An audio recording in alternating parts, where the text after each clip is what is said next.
we are looking at how to buy shares of Alpha HPA Ltd. Alpha HPA is an Australian company producing high-purity alumina listed on CBOE AUS as A4N.ASX, and this is an educational overview, not financial advice. To buy shares, you need a broker, and I will use eToro as an example to show the process.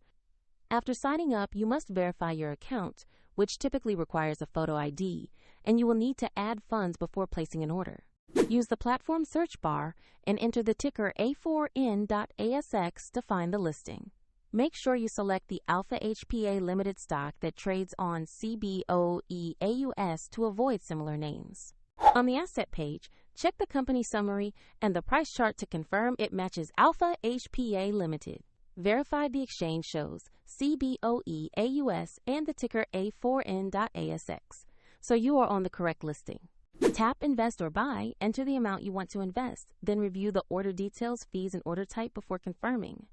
If the market is closed, the order will queue as a pending order, and if you do not have enough funds, the platform will prompt you to add money before confirmation. Once executed, your new position will appear in your portfolio view. A neutral link to eToro is in the description if you want to follow the same steps.